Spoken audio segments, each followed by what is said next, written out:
Good morning friends, সবাই কেমন আছো? প্রচুর ঠান্ডা পড়ে গেছে। তো শীতের এই সকালে তোমাদের জানাই একটা মিষ্টি good morning. Welcome to my new blog. Friends, অনেকদিন পর তোমাদের জন্য আমি একটা নতুন ব্লগ বানাচ্ছি। সত্যি আমার আজকে একটু ভালো লাগছে। আর এত সাজুগুজুর কারণ কি সেটা আমি জানাবো। তো তার আগে ফ্রেন্ডস, তোমাদের সাথে পরিচয় করিয়ে দিই। ইনি আমার গুলু গুলু পাপা, আমার একমাত্র সোনা বাচ্চা। তো ফ্রেন্ডস, তোমরা তো জানো সন্তানদের প্রত্যেকটা ইচ্ছে পূরণ করার দায়িত্ব তার মা বাবার। তাই আজ তার একটা ছোট্ট ইচ্ছে পূরণ করলাম।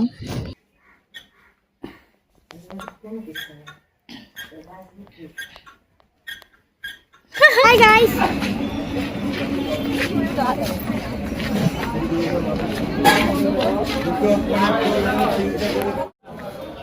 তো ফ্রেন্ডস, আমরা দেখো রেডি হয়ে বেরিয়ে গেছি। আমরা এখন যাচ্ছি মায়াপুর।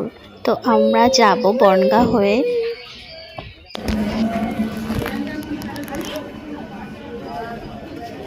খেতে পেয়েছে?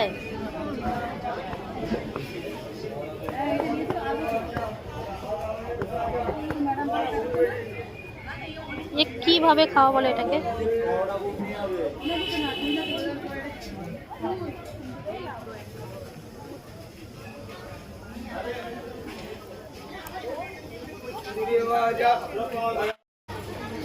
বেরোতে একটু লেট হয়ে গেল, ঘুম থেকে উঠতেই লেট হয়ে গেছে। তো তারপর আমরা স্টেশন বসে আছি, এসে শুনছি ট্রেন আজকে লেট আছে।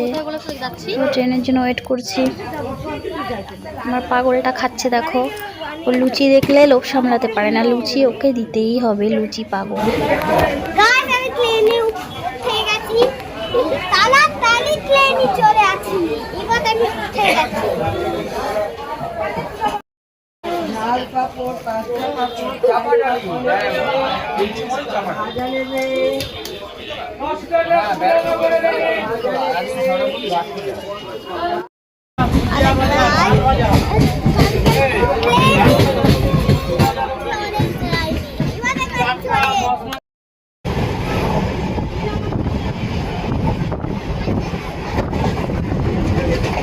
তো আমরা চলে এসেছি, আমরা বনগাঁ স্টেশন চলে এসেছি। তো এই ট্রেনটা দেখো পেছন থেকে কত সুন্দর লাগছে। এই সিনটা দেখার জন্য তোমাদের চলে আসতে হবে বনগাঁ স্টেশন, একদম লাস্ট বগিতে বসতে হবে, তাহলে তুমি এরকমভাবে ট্রেনটাকে দেখতে পারবে। তো আমরা নেমে গেছি বনগাঁ স্টেশনে। তারপরে আমাদের এবার এখান থেকে আরও একটা ট্রেন ধরতে হবে, সেটা হচ্ছে রানাঘাট। আমরা এখান থেকে বনগাঁ থেকে এখন আমরা রানাঘাট যাব, এই জন্য আমাদের অন্য একটা ট্রেনে উঠতে হবে।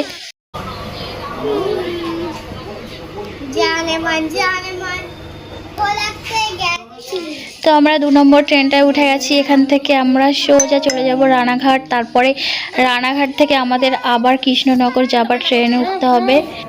তো ভিউয়ার্স, আমরা পৌঁছে গেছি রানাঘাট স্টেশন।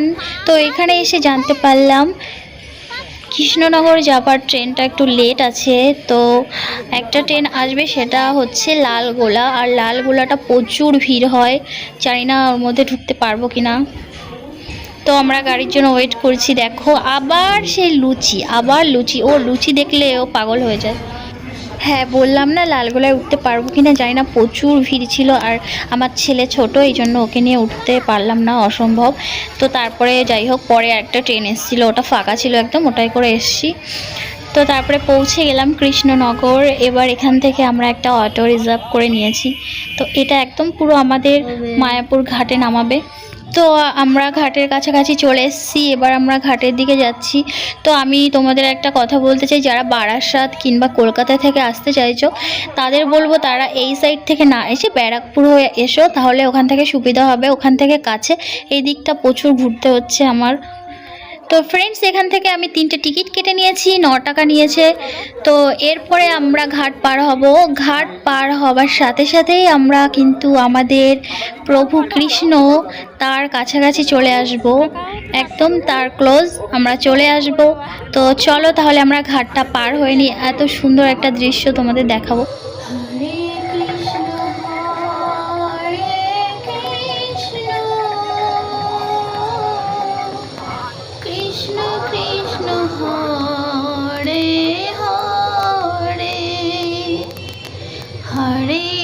রাম হরে রাম রাম রাম হরে হরে হরে কৃষ্ণ হরে কৃষ্ণ কৃষ্ণ কৃষ্ণ হরে হরে। তো ভিউয়ার্স, আমরা ঘাট পার হয়ে চলে এসেছি শ্রী শ্রী চৈতন্যদেব মহাপ্রভুর যে গেটটা তার সামনে। এবার এখান থেকে অনেকে হেঁটে হেঁটে মন্দিরে যায়, আবার অনেকে এখান থেকে টোটো ভাড়া করে যায়। তো 10 টাকা করে নেবে ভাড়া, তোমরা চাইলে টোটোয় করে যেতে পারো। তো আমরা টোটোয় করে চলে গেছি। আমাদের এত খিদে পেয়েছে, আমার খিদে পেয়েছে, আমি কিছু খাইনি, এই জন্য আমরা এখান থেকে সোজা চলে যাব বিরিয়ানির দোকানে। এখানে নিরামিষ, সব কিছু নিরামিষ পাওয়া যায়, মাছ ভাতও পাওয়া যায়, তবে মন্দিরে এসে কেউ মাছ ভাত খায় না, নিরামিষই খায়। তো আমরা এখানে এসে নিরামিষ বিরিয়ানি খেতে ঢুকবো। কোনো একটা ভালো হোটেল আছে, সেই হোটেলে যাব।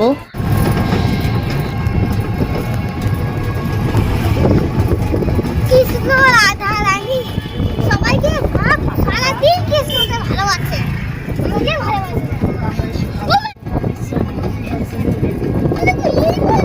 হ্যাঁ হ্যাঁ, ফোনে দেখেছি না এই কৃষ্ণ, আমি ফোনে দেখেছি না, সে এসে গেছে এইটাই। ঠিক আছে। হ্যাঁ, এই মন্দির কি খাবে? বিরিয়ানি আমরা পৌঁছে গেছি। খেতে সেই খাওয়া আমি খেয়ে আমি খাবো অনেক, পুরো খেয়ে খেয়ে আমি মোটা হবো, পেট মোটা। হ্যাঁ হ্যাঁ, তুমি তো এসেই খাওয়া শুরু করেছো। কৃষ্ণের এখানে এসছো, কৃষ্ণকে না দেখেই তুমি খাওয়া শুরু করে দিয়েছো। আচ্ছা আচ্ছা,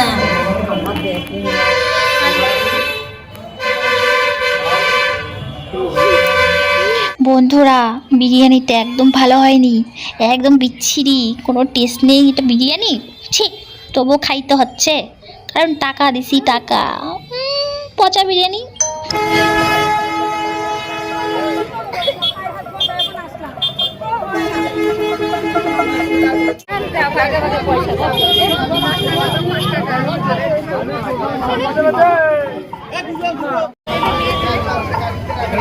হরে কৃষ্ণ।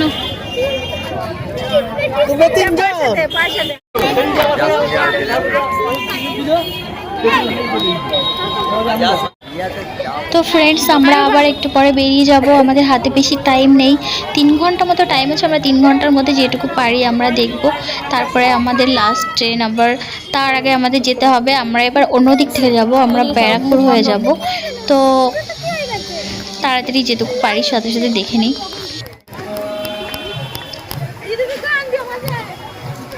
হেভি লাগছে।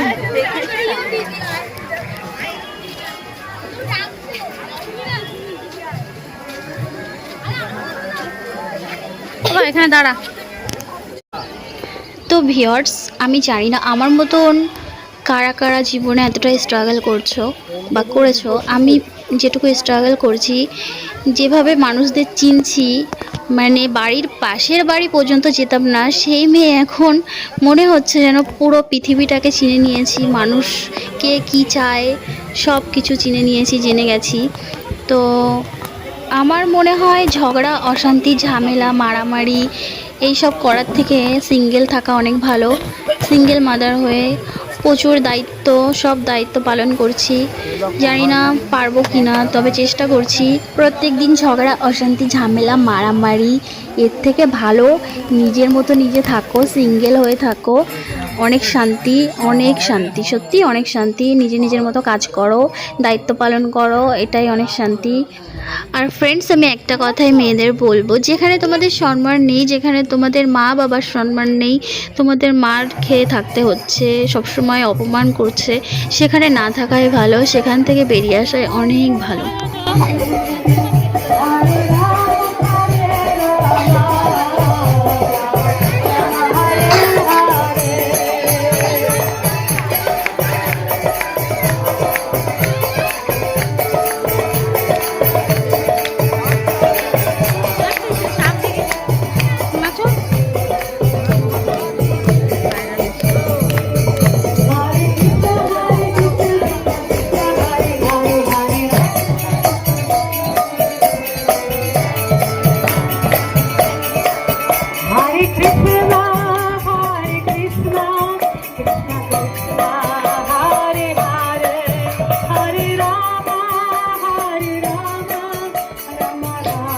বন্ধুরা, আজ এই পর্যন্ত আমাদের ঘোরা কমপ্লিট। আর তীর্থস্থানে আসতে গেলে একটু হাতে টাইম নিয়ে আসতে হয়, যেহেতু আমরা একটু লেট করে বেরিয়েছি এই জন্য একটু দেরি হয়ে গেল আসতে, অনেকটাই দেরি হয়ে গেছে, সেইভাবে ঘোরাও হয়নি। এখানে এসে একদিন না থাকলে পুরোপুরি দেখা কমপ্লিট হবে না, কারণ আমরা অনেক দূর থেকে আসছি। এবার এখানে একদিন এসে থাকবো। তো দেখো অবস্থা, দেখো অবস্থা, পুরো ফাঁকা ছিল ট্রেন। ওর এত ঘুম পাচ্ছে যে ঘুমিয়েই গেছে ওখানটায়। আমার হাতটা টিপে দিই। তো তারপর আমার বাড়ি আসতে আসতে 10টা বেজে গেছে। আমি ওখান থেকে আবার স্টেশন গেছিলাম, আমার গাড়িটা ছিল ওখানে। ওখান থেকে গাড়ি নিয়ে বাড়ি আসার সময় ছেলে বলল, মা আমি একটা কেক খাবো, প্লিজ একটা কেক নাও। আর ও জানতে পেরেছে অ্যানিভার্সারি আছে, তো কেকটা নিলাম।